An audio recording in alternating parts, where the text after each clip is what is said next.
Hello, I'm Jacqueline Jackson, Chiropodist at the Leamington and Tilbury Family Health Teams. In this video, I'm going to give you some lacing tips. Not all shoes are created equal. Everyone's feet are different. By using different, specific lacing techniques, you can improve the fit of your shoes and help solve some very common problems. So let's start with the simplest hint and technique that you can use, and that's for shoelaces that tend to come undone, maybe are a little long. A lot of people double knot, and the problem with that is when you want to try to get it undone again, it's sometimes quite tight and you have to pick at it to get it undone. So what you do is start as you normally would,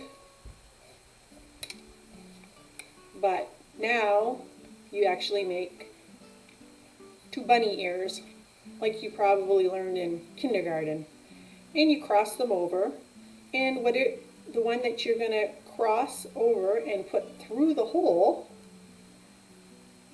you're going to put it through the hole, but then you're going to go around one more time and put it through the hole again, and then cinch it up. And so what's nice about this is it keeps it snug, but also you can just undo it. There's no picking at the knot. So just to show you again, two bunny ears, and you're going to cross over one of them over top to go through the hole, and when you come out, you're going to go around one more time and through the hole, and then you're going to tighten it up, just like that.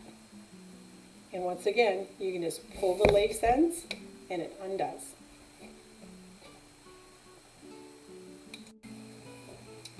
So this technique is for a narrow foot. This technique actually allows you to tighten the laces tighter than the usual technique. And you're going to crisscross as normal.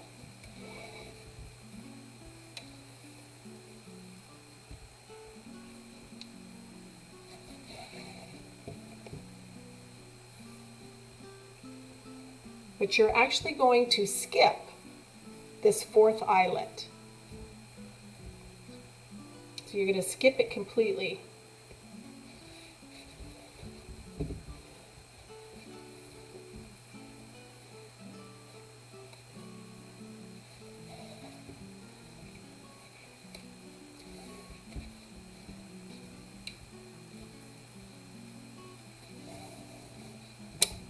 And then you do it up as usual. So I think you can see here that I've missed this fourth eyelet here.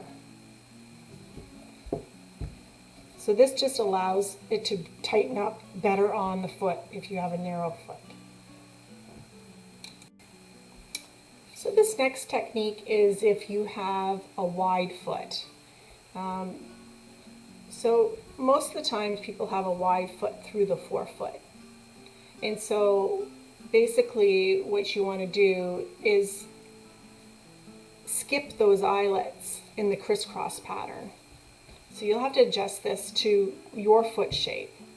So you can do this by, instead of crisscrossing in this forefoot area, is the lace, you want to pass it through on that same side.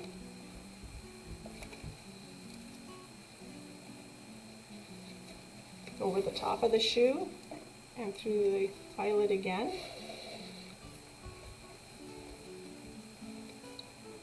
As so, and then you can proceed to crisscross as usual.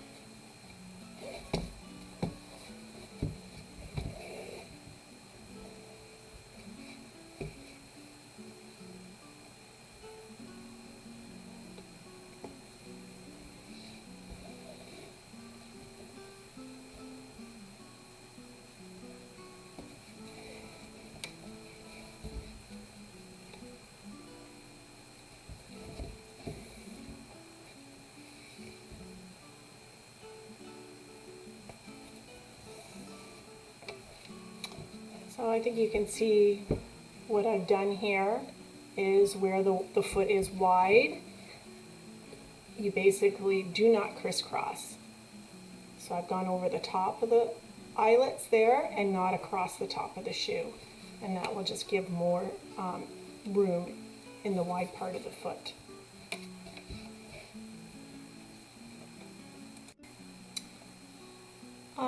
The next technique is if you have tender toes. Tender toes are often associated with high mileage runners. To alleviate pressure on the toenails and to give the toes more room in the toe box, you're going to, you can see here I've left one side much longer than the other one. So with the long side, you're going to actually start crisscrossing and using this lace to go through every eyelet in a crisscross fashion. So back and forth with just the one side.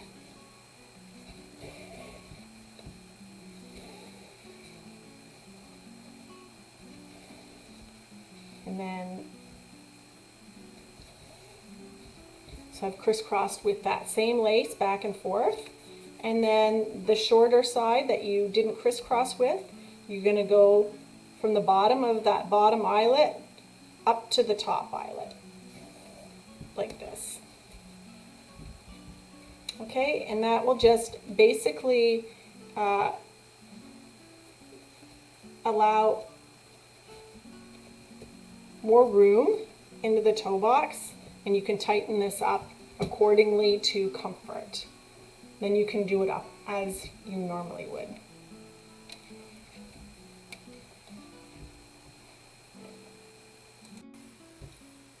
If you have pain on the top of the foot or the arch, this next technique may be a benefit. You can get this pain when the conventional method of crisscrossing your laces across the top can add extra pressure, especially to a high arch or a rigid foot. So if you want to redistribute the pressure more evenly on the top of the foot, you do this by passing the laces under the eyelets rather than crossing the laces over top of the foot. So you want to take away some of your length on one side, and you're just going to, so you can see it's going over the top through the two bottom eyelets, and then the one side I'm just putting up to the top eyelet like this. And I'm just going to leave that like that. Kind of have to guesstimate your length. And now this side I'm going to pass under the eyelet. So I'm on the same side and it's going to come up through that eyelet. And now I'm going to go over the top like this.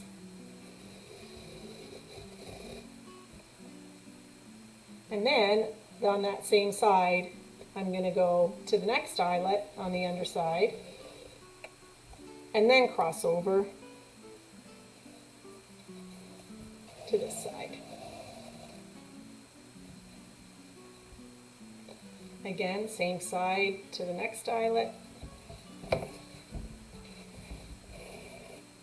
and then over to the other side.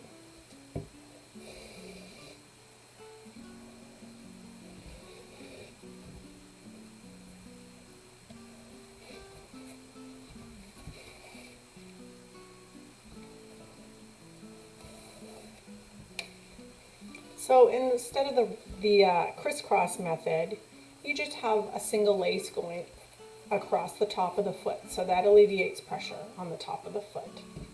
And then of course you can lace as usual once you get to the top.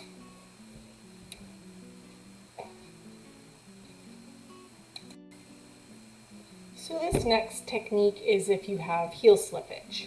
Heel slippage occurs when you have a narrow heel and the shoe is maybe a little too wide for you.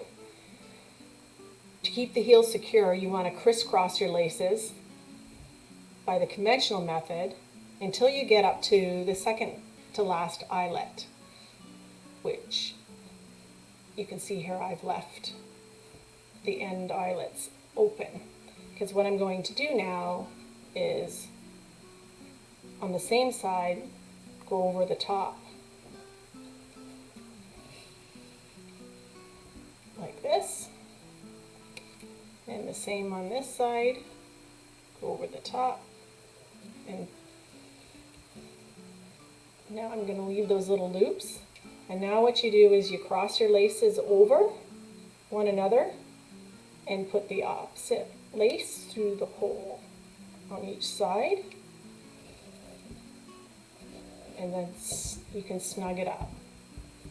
Then you can tie them as usual. And what that does is it's almost like an extra eyelet for your last cross over and tie. And this will just better secure your foot into the heel of the shoe. Now you might have a shoe that has an extra eyelet, so you can take a peek for that. If you can see in this shoe here, there's an extra eyelet back here. So if your shoe has this extra eyelet farther back, you use this extra eyelet if you have heel slippage.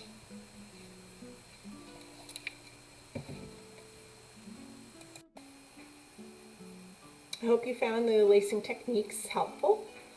Just remember, if you have some of these problems, when you go to buy new shoes, ensure that they fit properly.